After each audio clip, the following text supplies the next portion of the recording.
The following video is sponsored by vend-co.com.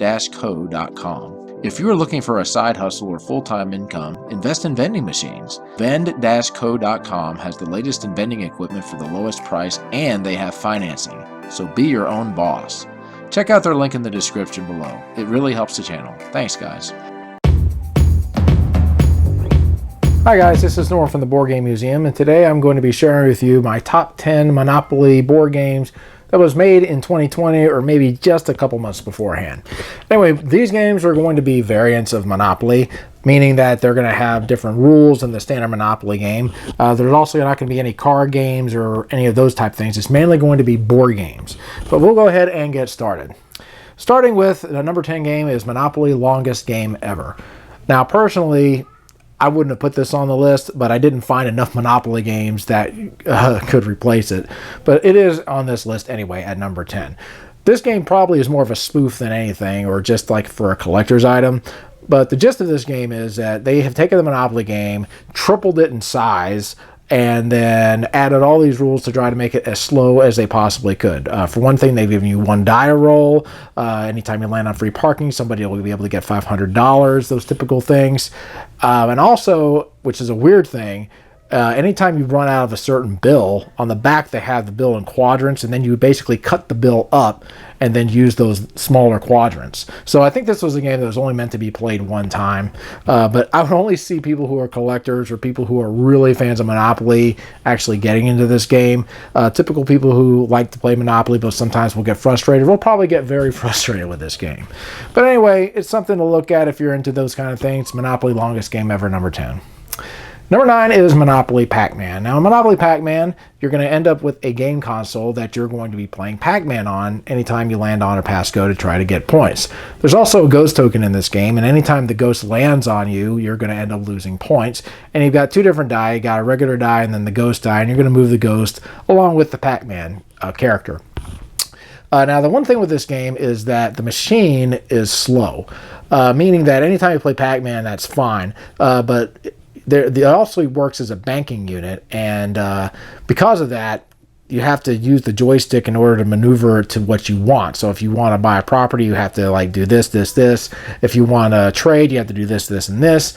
And trying to buy a property can be kind of tedious because it'll show the entire board on the screen, and then you have to push the joystick to the PacMan to where you want to go, and it doesn't really move that fast. So it does slow the game down. The theme is nice, though. The machine is nice. You have little coins that you can insert into the slot anytime it is your turn, which keeps up with the theme pretty well. But I think the machine, unfortunately, slows the game down, and it can, like, where you're moving, and then you have to stop because you have to look and see what you're doing to get the machine to work right. But anyway, I think fans of PacMan will probably like it. You just have to deal with the machine. And that is number 9. Number 8 is Monopoly House Divided, and this is a political type game. The object is to end up with the most amount of votes. The properties are going to be replaced by states. Now, they don't have all of the states on there, just some of them. Also, they have what are called I voted cards, and everybody is going to be getting a voting token along with the political party that you'll choose that comes with, you know, the token that you move around the board. The only thing with the I voting tokens is that if you're playing a two-player game, they're not going to work. What they're used for is anytime you draw a card, it's going to have a penalty on there or maybe something else, and then everyone's going to vote on whoever has to pay the penalty or get the reward or what have you. But it's not going to work with two players. It is a more stripped down version of the game, and I think it works okay. It just has that little issue with the voting tokens not working for a two-player game, which is a pretty big part of the game. Number 7 is Monopoly Space. This game is only available at Target so far. And the deal with this game is that you're going to be building a colony, and each player, when they choose a token, they're going to have a side of the board where they're going to be able to build their colony, which consists of 4 small domes and 1 large dome. The way you're going to be building these colonies is through resource tokens, and you'll be able to buy these throughout the game. Anytime you get 3 of them, you'll be able to build a small dome. If you get 5, you'll build a large dome. And you'll win the game anytime you're able to be the first person to finish your colony and then get back to the ghost space. And of course, you can bankrupt people.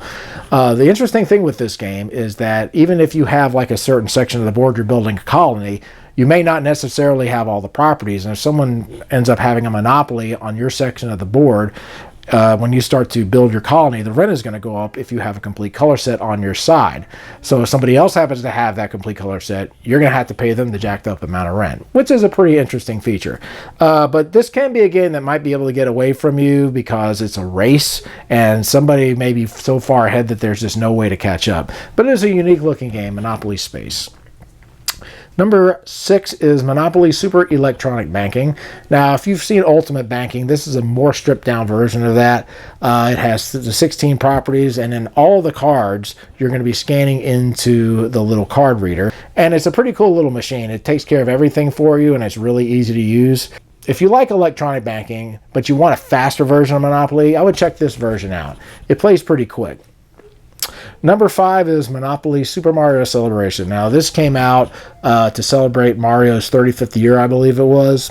And this plays a lot like Standard Monopoly. It does have coins in place of money, which I really like because that speeds up the gameplay significantly. It also has a little question block. Anytime you land on a question block space, you'll press a little button and it's going to make a sound. And depending on what the sound is, you're either going to gain points or you're either going to gain coins or you're going to lose coins. And it's a pretty fun variant. It plays pretty quick. And if you're a fan of Mario, I think they did a really good job with the theme. It's definitely thematic. That is my number 5. Number 4 is Monopoly Speed. Now, this is the Monopoly that plays in 10 minutes. And the way this game works is you're going to be playing 4 rounds, and 2 of the rounds are going to be where you're going to roll your own die and move around the board as fast as you can, try to buy properties as fast as you can. And then the other 2 rounds, you're going to be trading with other players. You also have a chance card that you'll draw. You'll follow what it says. And you're also going to have some community chess cards that are going to have a reward on there if you are able to get a certain thing. So, for example, if you get like a certain colors in a property group by the time the game ends, you'll be able to add those points to your total. And there's several different cards that work that way. So the game is not just about trying to get as many properties as you can, but also trying to trade smartly with other players to try to win. That's a pretty cool version. If you like speed games, I think they did a really good job with this one, Monopoly Speed.